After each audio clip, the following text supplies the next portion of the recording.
Bonjour, bienvenue à vos 10 minutes juridiques avec le cabinet d'avocats Lando associé par VK. Un numéro double aujourd'hui parce qu'il y a beaucoup de choses à dire sur comment désimperméabiliser et rendre à plus basse température nos villes. Mais tout de suite, les brefs de la semaine avec une prime exceptionnelle de pouvoir d'achat. Ça avait déjà été fait pour la fonction publique hospitalière, l'État civil ou militaire, et maintenant le tour au territorial. Sauf que comme on a pris beaucoup de temps dans des débats houleux en Conseil supérieur de la FPT, ce texte arrive assez tard. Pour ceux qui veulent délibérer, faut le faire très vite. Un décret qui va concerner vos agents de droit privé. Voici les références. Et puis, que se passe-t-il quand le bénéficiaire d'un pension de réversion voit annuler un titre de pension lui réservant une part? Est-ce qu'il peut faire un recours? Non, c'est pas lui qui pourra le faire. Et puis, décision du tribunal des conflits intéressante qui concernera les agents publics de la Poste. En matière de responsabilité, vous savez qu'il y a un régime qui fait que quand un contentieux dure trop longtemps, on peut demander indemnisation. Bien. Est-ce que ça s'applique aux comptables publics qui ont eu des contentieux, parfois très longs, pour juger de leurs comptes? Avant le 1er janvier 2003, c'était bien une procédure juridictionnelle. Mais oui, mais tant qu'ils n'étaient pas menacés d'être mis en débat, non, ils n'ont pas à se plaindre, nous dit le Conseil d'État. Décision qui pourra être discutée. Décision qui pourra alimenter également le débat, mais qui a totalement de jurisprudence constante, c'est que avant que l'État ne soit reconnu comme commettant une faute lourde en matière de contrôle budgétaire, il faudra se lever tôt. Le TA de la Guadeloupe nous le confirme dans le cas de Pointe-à-Pitre. Et puis, beaucoup de décisions annoncées lors du comité interministériel des villes. Pas beaucoup de grosses décisions, beaucoup de décisions, mais des petites. En voici un résumé. Et puis, avec un argumentaire cette fois-ci très court, 300 parlementaires, ou presque 300 parlementaires, ont dans une tribune sur Ouest France demandé à rétablir une réserve parlementaire pour les communes rurales. Bon, vous vous souvenez que le Conseil d'État avait dit que c'était bien chaque préfet qui devait apprécier s'il devait laisser ou pas autoriser des manifestations en faveur de la Palestine, dans le contexte très particulier qui est le nôtre aujourd'hui. Donc on a eu une flopée d'arrêtés, puis ensuite une flopée de décisions. J'en ai fait un petit recensement ici. En gros, appréciation au cas par cas avec une dose inévitable de relative subjectivité. En matière d'aménagement, quand il peut y avoir des dépenses de restauration, quand il y a des opérations de restauration immobilière, est-ce que ce n'est pas contraire à la Constitution?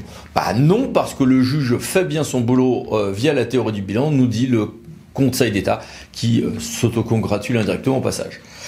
En matière d'aménagement, ça faisait des années qu'on attendait de savoir quelles sont celles des places de recharge pour véhicules électriques, IRVE, qui sont à adapter aux personnes à mobilité réduite. Le texte est enfin sorti. Et puis, voirie toujours, la coordination des travaux de voirie, qui est un pouvoir de police du maire, ne s'étend ni au titre futur, oui bien sûr, ni aux opérations de surface très légères, nous dit le Conseil d'État. Pendant que le TA de Nice en matière de contrat nous dit que quand j'ai un contrat de partenariat, en l'occurrence de longue durée, sur un stade, la pandémie, certes, c'est un bouleversement, mais pas au point de faire une force majeure, nous disait la collectivité publique et a confirmé le TA de Nice. Pendant que, toujours en contrat, le Conseil d'État a dit qu'il y avait quand même un intérêt à agir relativement limité pour qui veut demander à ce qu'il soit mis fin à une délégation de service public. Autre décision intéressante du Conseil d'État, c'est sur les délais de remise des attestations sociales et fiscales, voire ici. Et deux décisions également du même jour du Conseil d'État sur les droits au paiement direct du sous-traitant. Voici ici les références. Un peu plus inquiétant, un peu plus effrayant, est-ce qu'il est illégal, ou pas, de diffuser un film d'horreur à des élèves de 4e? Et le cas échéant, est-ce que ça peut entraîner une responsabilité pour un enfant qui s'en est trouvé traumatisé au point d'être déscolarisé? Non, c'est pas illégal en soi, nous dit la CA de Lyon, confirmant une position du TA de Lyon, le juge ne voulant visiblement pas rentrer loin dans une censure et une appréciation de ce genre de choses. Bon, à chacun d'apprécier. Et puis les mini-brèves, que voici, et que voilà.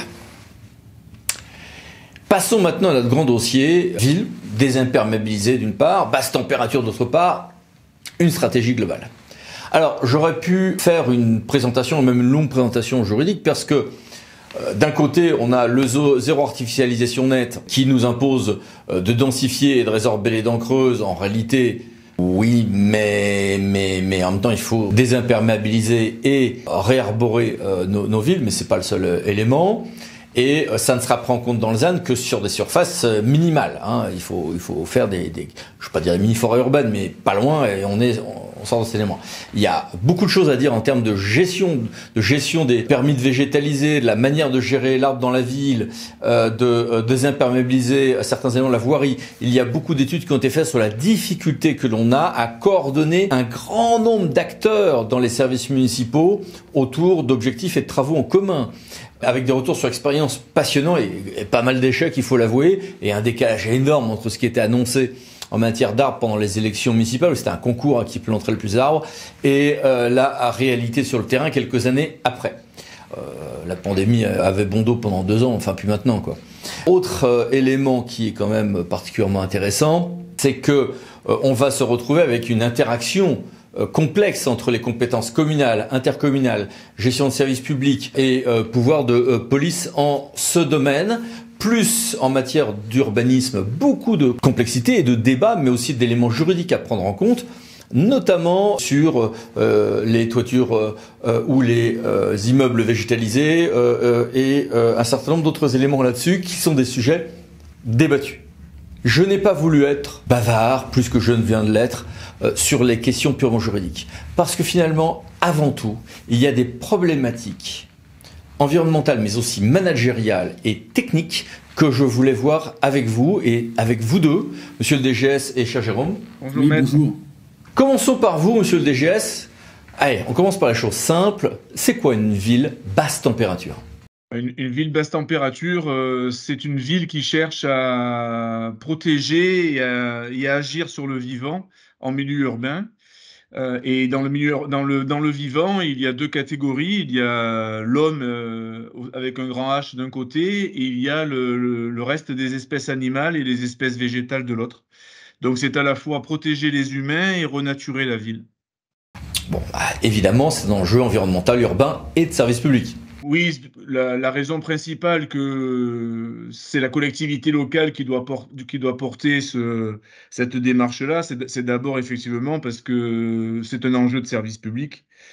Les villes aujourd'hui sont confrontées au moins à deux aspects en termes de services publics directement impactants. Le premier, c'est que nous avons des étés de plus en plus longs. Donc aujourd'hui, sur cette année, par exemple, c'est 4 mois. Dans lesquels il faut que la ville reste habitable, que les espaces publics restent vivables et fréquentables. Et ce n'est pas le cas si on n'agit pas. Voilà. Et ensuite, ça contribue également à l'attractivité de la ville, hein, d'assurer, de garantir à la population des conditions de vie correctes, même sur ces périodes-là, que ça soit pour y habiter ou pour venir la visiter. Ça, tout le monde sera d'accord. Mais très souvent, ça sera mis en œuvre par des petites mesures, mais politiquement très visibles. Vous préconisez une démarche peut-être un peu moins communicationnelle, mais plus globale, c'est ça ? Oui, mais d'abord, il y a la question du pilotage, hein, puisque la démarche globale ne peut pas se faire sans pilotage, et il va de soi qu'il doit y avoir un couple moteur qui est composé donc du maire et du DGS. C'est une condition sine qua non de réussite. Voilà. Et nous, donc, en fait, on a fait très simple, hein, on s'est posé la question de savoir sur quels axes, sur quels champs, sur quel domaine il nous fallait agir si on voulait avoir des résultats sur l'objectif que l'on a mentionné tout à l'heure. Et donc, on s'est fixé 4 domaines d'intervention qui sont les domaines suivants. Adapter nos rues, adapter nos bâtiments publics, adapter nos aires de sport et de loisirs et agir sur la réglementation locale, notamment à travers du PLU. Et vous avez, je crois même, cartographié un petit peu tout ceci. En voici une version simplifiée à l'écran. En fait, on a construit, mais de manière assez simple, hein, c'est à la portée un peu de tout le monde, hein, on a construit un schéma directeur simplifié qui permet d'identifier les domaines et les champs sur lesquels on peut agir, et pour chacun de ces champs, de voir comment nous agissons et quelles solutions peut être amenées et portées sur chacun de ces champs-là pour apporter une vraie amélioration sur le plan notamment des températures au sol ou des températures ressenties dans les bâtiments. Premier axe donc, agir sur la voirie, c'est ça? Les rues, c'est très spectaculaire et c'est facilement visible, hein. Nous, l'année dernière, à la mi-juin, on a pris une mesure à 61 degrés de température au sol sur la route, devant le collège. Voilà, donc il y a nécessité d'agir et ça passe notamment pour ce qui concerne les rues sur deux grands aspects, hein, qui sont d'une part empêcher le soleil d'arriver jusqu'au sol. Et donc ça passe par de l'ombre, qu'elle soit naturelle ou artificielle suivant les rues. Et ensuite, une fois que la lumière est arrivée au sol, ben, de faire en sorte que le sol absorbe le moins possible la lumière. Et c'est donc là plutôt de chercher des solutions qui peu absorbantes pour ce qui concerne la chaleur et donc des solutions de couleurs les plus claires possibles. Et tout ça aussi dans une recherche de désimperméabilisation des sols pour recréer du drainage et permettre à l'eau de reprendre possession des terres qui ont été artificialisées. Et avec des ombrières permanentes ou uniquement estivales? Alors, donc la première rue avec ombrière va être livrée en 2024 et on est sur un dispositif en fait qui vient compléter le dispositif de Noël en fait. Donc on aurait en fait deux grandes saisons dans les rues du centre-ville, la saison hivernale où il y a des illuminations et la saison donc la deuxième saison que j'ai pas appelée estivale parce qu'elle sera encore un peu plus longue, mais en tous les cas du beau temps où là on va commencer, on installera en lieu et place des illuminations des ombrières. Et pour le reste, c'est la nature qu'il faut Bien sûr. réimplanter et notamment bon, les arbres dont on a pu déjà parler ensemble et voilà qui reste quand même la solution principale, la solution la plus efficace aussi, voilà, mais qui ont un certain nombre de défauts et qui ne sont pas une solution applicable partout. Nous pensons que nous concrétisons l'expérience sur le fait que les solutions doivent être multiples. Il y a plusieurs façons d'agir. Est-ce que pour votre deuxième axe, les bâtiments, on retrouve la même diversité d'actions et de solutions? Bah, les bâtiments, c'est la même problématique en fait que pour la rue. Il y a à la fois donc travailler sur les abords du bâtiment pour qu'il y ait le moins de luminosité possible qui arrive directement sur le bâtiment. Et puis après, c'est une problématique de choix architecturaux en termes de fenêtres, en termes de brise de soleil, en termes de couleur de façade, en termes de matériaux sur les façades, aussi peindre la toiture. Il y a toute une batterie de solutions à la portée un peu de tout le monde et voilà, qui est à prendre en compte. Évidemment, en priorité sur les bâtiments neufs, mais également sur les bâtiments anciens, d'avoir des plans pluriannuels de rénovation qui permettent d'apporter des solutions concernant la baisse des températures dans le bâtiment. Plus compliqué. Les espaces de loisirs, d'accueil de jeunes enfants, les lieux dédiés au sport aussi, en général, me sont évoqués comme soulevant plus de difficultés. Les parcs, les jardins d'enfants, les aires de loisirs ont été pensés en termes de contenu, mais rarement en termes de protection de la chaleur. Nous avons eu France 2 qui est venu faire un reportage pour son 13h il y a quelques semaines et on a profité pour prendre la température sur un des jeux d'enfants dans un de nos deux parcs qui est lui plus pour les enfants en bas âge. Voilà, la balançoire il faisait 51 degrés sur la balançoire, donc autant dire que la balançoire n'est pas utilisée. C'est très compliqué, hein. C'est plutôt les ombrières là qu'il va falloir privilégier parce que il y a des revêtements au sol spécifiques, notamment pour amortir, hein, des sols souples. donc il est difficile de planter à proximité des arbres, donc c'est plutôt de style d'ombrière.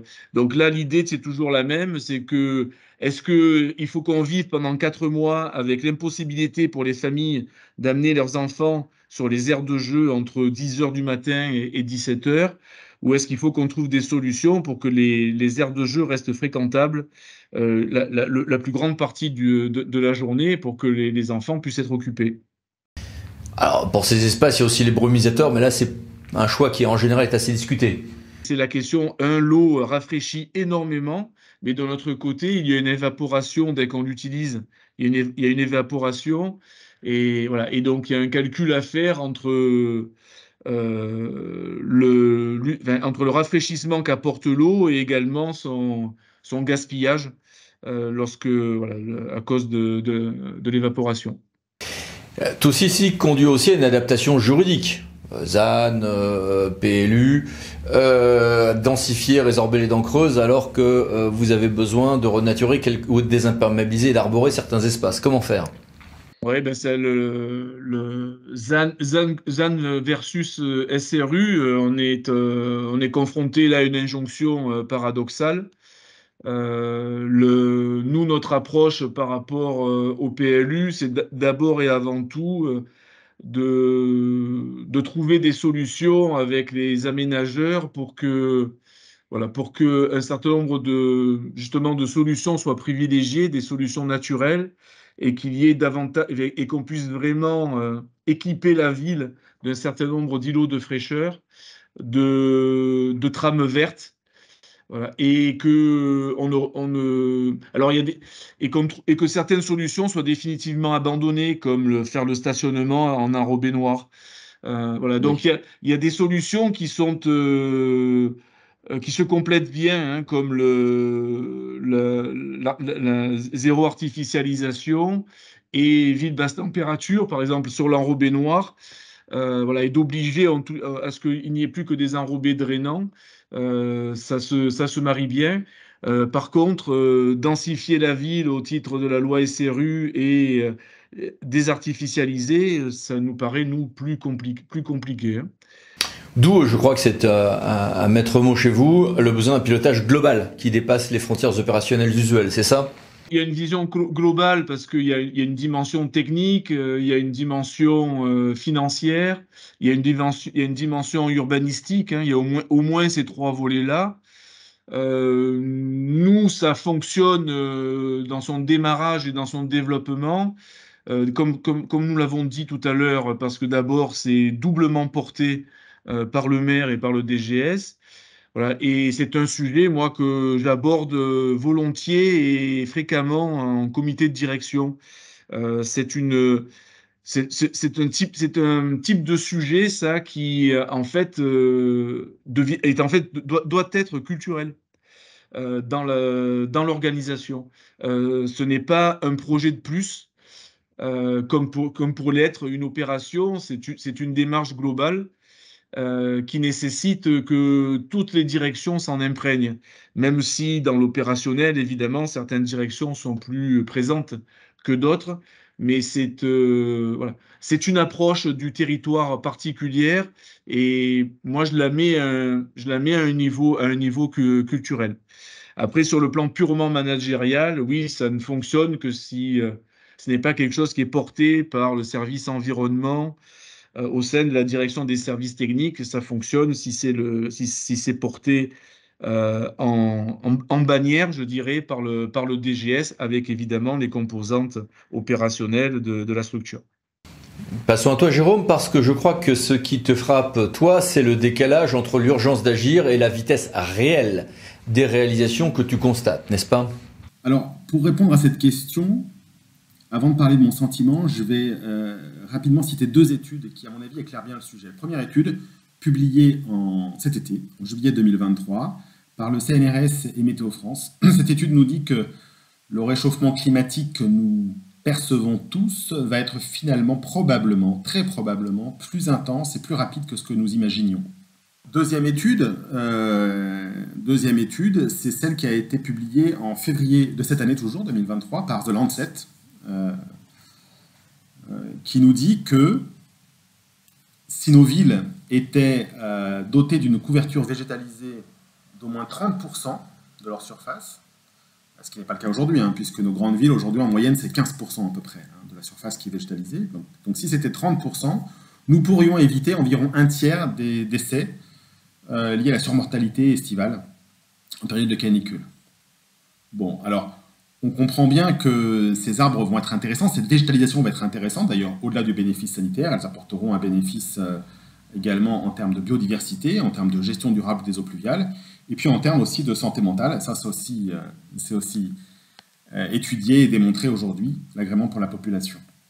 Alors oui, Eric, je suis d'accord, cette végétation en ville que beaucoup attendent, eh ben, nous avons du mal à la voir, en tout cas à la voir venir à la bonne vitesse.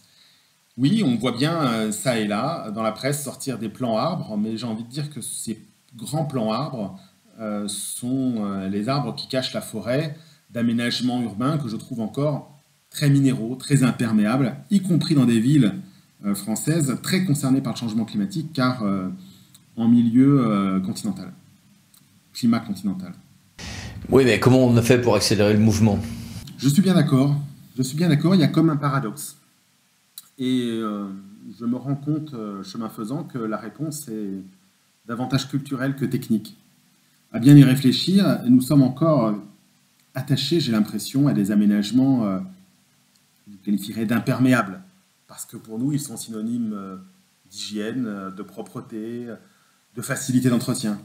Et lorsque nous consentons à introduire du végétal en ville, alors, avouons-le, nous l'imaginons fleuri, taillé, tondu, aligné, cerné de belles bordures en granit. Ce végétal d'ornement, parce que c'est bien ça dont il s'agit, consomme beaucoup d'eau, beaucoup d'engrais, beaucoup de main-d'œuvre. Et si on veut doubler le couvert végétal, hein, on parlait de passer de 15 à 30%, souvenez-vous, eh ben, on pourra difficilement le faire en doublant les frais de fonctionnement. Ça ne va pas être possible. Budgétairement, pour nos collectivités, ça ne va pas être possible. Donc, il va falloir y réfléchir. En plus, ce végétal tiré au cordeau n'est pas forcément le meilleur pour apporter de l'ombrage, de la biodiversité ou une gestion durable des eaux pluviales. On commence effectivement à se rendre compte que notre regard d'urbain sur le végétal doit changer. Et pour commencer, il faut bien imaginer que l'eau et le végétal sont totalement interdépendants. On comprend bien que le végétal qu'on va devoir massivement implanter en ville aura besoin d'eau, notamment en période de restriction d'usage d'eau potable, arrêtés préfectoraux, sécheresse, mais qu'inversement, l'eau a besoin du végétal. Pour gérer nos pluies en ville, on va avoir besoin d'augmenter les capacités d'infiltration, et rien de mieux que le système racinaire de la végétation et des arbres en particulier pour améliorer ces capacités d'infiltration. Alors, des exemples réussis, il y en a un peu partout. Moi, j'ai eu l'occasion de voir des jolis aménagements, des jardins de pluie en bord de voirie à Vaux-en-Velin, des arbres de pluie qui récupèrent l'eau qui ruisselle dans les caniveaux à Lyon, des accotements enherbés, des bordures trouées à Cabourg, des séparations arbustives pour des pistes cyclables à Bourgoin-Jallieu. J'ai vu à Toulouse de belles tranchées de Stockholm. Je vous invite à regarder sur Internet, mais c'est des dispositifs très ingénieux. Des pavés drainants à Caen, des pavés drainants réalisés à partir de produits de la mer, de débris de conchyliculture. Très intéressant. Donc une situation paradoxale. Des ruptures, des transitions humaines, environnementales, sociales, de mobilité, et puis en réalité des villes qui ont du mal à se transformer, en tout cas à la bonne vitesse. Mais pourquoi en fait finalement? Alors le principal frein, je pense que c'est le ministère de la Transition écologique et de la cohésion des territoires qui en parle le mieux. Dans son plan national établi en 2021 pour une gestion durable des eaux pluviales. En préambule de ce plan, le ministère pointe le frein suivant, frein numéro 1, ouvrez les guillemets, la gouvernance locale pour la gestion des eaux pluviales est parfois mal adaptée. La gouvernance locale parfois mal adaptée, en termes de connaissances, d'organisation, de suivi des recettes et des dépenses. Et je complète, la structuration des services afférents va demander encore de nombreuses années. Fermez les guillemets. Alors ce frein chez CETEC Hydratec, nous qui réalisons des études techniques depuis de nombreuses années sur la gestion durable des eaux pluviales, on l'a bien observé si vous voulez. On a bien vu que les solutions dont on parlait juste avant, même si elles sont a priori simples et rustiques à mettre en œuvre, nécessitent un minimum de coordination entre les services en charge de la voirie, des espaces verts, de l'urbanisme et du cycle de l'eau. Et ce travail transverse, cette coordination, aujourd'hui, c'est loin d'être facile. C'est loin d'être facile. C'est sans doute le nœud à dénouer pour faciliter la transition. Donc finalement, si on se résume, les élus qui veulent être moteurs dans cette transition vont devoir faire face à deux difficultés. La première, c'est de gérer leurs administrés qui eux-mêmes sont pétris de contradictions, peuvent être pétris de contradictions, donc entre des attentes d'une ville propre, bien organisée, hygiénique, imperméable, et puis davantage de nature en ville. Et d'un autre côté, travailler à une nouvelle organisation des services publics, des administrations, pour améliorer la coordination entre ces différentes compétences. Bon, donc il y a un catalogue de solutions abordables, techniquement, économiquement, mais il y a des freins pour la mise en œuvre. Alors ce que nous pouvons faire, c'est d'abord commencer par regarder nos propres insuffisances, nos propres lacunes. Nous, société d'ingénierie, société de conseil, qui accompagnons au quotidien ces collectivités territoriales qui s'engagent dans la transition. Je crois que si nous n'ajoutons pas rapidement une bonne dose de sciences humaines à nos sciences techniques, alors nous passerons à côté de l'objectif et nous ne réussirons pas à aider les collectivités à faire évoluer leur organisation et leurs bonnes pratiques. J'en suis convaincu et c'est en tout cas le chemin qu'on a décidé d'emprunter chez CETEC Hydratec. Merci beaucoup à tous les deux. Au revoir. Merci à toi, Eric. Et puis merci à vous. À bientôt pour une nouvelle vidéo, les 10 minutes juridiques. Parlons de ceci pour VK. Pensez à vous abonner. Merci, au revoir.